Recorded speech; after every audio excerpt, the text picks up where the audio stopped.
আসসালামু আলাইকুম ওয়া রাহমাতুল্লাহ। সম্মানিত দর্শক ও শ্রোতা, আজকে এমন একটি দোয়ার কথা বলবো, যে দোয়াটা পড়লে ৭০ টা বিপদ আল্লাহ সুবহানাহু ওয়া তাআলা দূর করে দেন। আল্লাহু আকবার, আল্লাহু আকবার, সুবহানাল্লাহ। কত পাওয়ারফুল একটি দোয়া। এই দোয়াটি যদি আপনি পড়েন ৭০ টা বিপদ আপনার দূর হয়ে যাবে। এবং সবচেয়ে ছোট যে বিপদ, এটা হলো আপনার অভাব অনটনগুলো আল্লাহ সুবহানাহু ওয়া তাআলা দূর করে দিবেন, দারিদ্রতাকে দূর করে দিবেন। সুবহানাল্লাহ, সুবহানাল্লাহ। এবং এটা কিন্তু তিরমিজি শরীফের ২য় খণ্ডের ২০ নম্বর হাদিস শরীফে কিন্তু এই বিষয়টা এসেছে। এই দোয়াটার বিষয়ে আসুন আমরা একটু জেনে নেই প্রথমেই, যে আপনি যদি লা হাওলা ওয়ালা কুওয়াতা ইল্লা বিল্লাহ এইটুকু পাঠ করতে পারেন, আল্লাহ সুবহানাহু ওয়া তাআলা আপনার কি করবেন, কি হবে? আপনার গুনাহ মাফ হয়ে যাবে। সুবহানাল্লাহ। যে ব্যক্তি লা হাওলা ওয়ালা কুওয়াতা ইল্লা বিল্লাহ পড়বে, আমার পেয়ারা নবীজি সাল্লাল্লাহু আলাইহি সাল্লাম বলেছেন যে এটা পড়বে, আল্লাহ সুবহানাহু ওয়া তাআলা তাকে ধন সম্পদ বাড়িয়ে দিবেন। বুখারী শরীফের আরেকটা হাদিস শরীফে এসেছে, ৪,২০২ নম্বর হাদিস শরীফে এসেছে, রাসূল সাল্লাল্লাহু আলাইহি সাল্লাম বলেছেন, যে ব্যক্তি লা হাওলা ওয়ালা কুওয়াতা ইল্লা বিল্লাহ পড়ে, তা জান্নাতের ধনসমূহের মধ্যে একটি, জান্নাতের ধন সম্পদের মধ্য হতে একটি হলো লা হাওলা ওয়ালা কুওয়াতা ইল্লা বিল্লাহ। পড়লে কি হয়?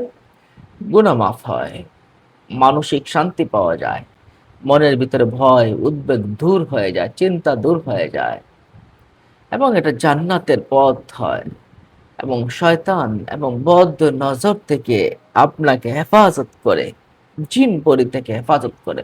তিরমিজি শরীফের ৩,৩৭১ নম্বর হাদিস শরীফে এই বিষয়টা এসেছে, আপনাকে সুরক্ষা প্রদান করে।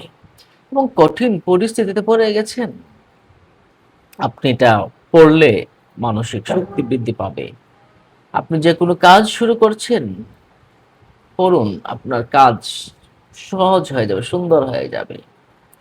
সকাল সকাল বেলায় আপনি পড়তে পারেন, সম্পদ বেড়ে যাবে। নামাজের পরে আপনি পড়ুন, আপনি সার্বিকভাবে নিরাপদে থাকতে পারবেন ইনশাআল্লাহ।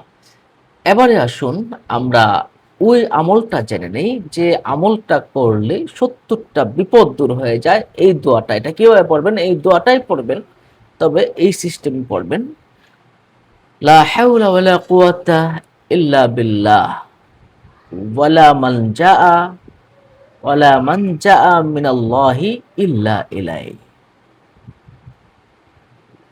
লা হাওলা ওয়ালা কুওয়াতা ইল্লা বিল্লাহি ওয়ালা মানজাআ ইল্লা ইলাইহি।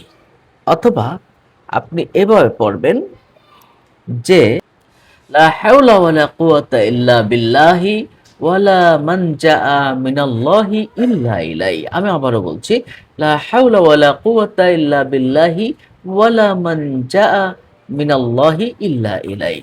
লা হাওলা ওয়ালা কুওয়াতা ইল্লা বিল্লাহি ওয়ালা মানজাআ মিনাল্লাহি ইল্লা ইলাইহি। এই দোয়াটা আপনি পড়বেন।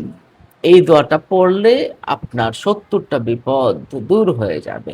সবচেয়ে ছোট বিপদ হলো আপনার দারিদ্রতা দূর হয়ে যাবে। সুবহানাল্লাহ। যদি পারেন সকালবেলা ১০০ বার পড়বেন। যদি তাও না পারেন ৭০ বার পড়বেন। তাও না পারলে কিছু সংখ্যক বার পড়বেন। ইনশাআল্লাহ আল্লাহ আপনাকে হেফাজত করবেনই। এবং অন্য একটা হাদিস শরীফ এসেছে, এটা ৯৯ টা রোগের ঔষধ। সুবহানাল্লাহ, সুবহানাল্লাহ। তো আজ এ পর্যন্ত, অন্য কোনো সময়কে জানাতে শেয়ার করে দেব। ভালো থাকুন। আসসালামু আলাইকুম ওয়া রাহমাতুল্লাহি ওয়া বারাকাতুহু।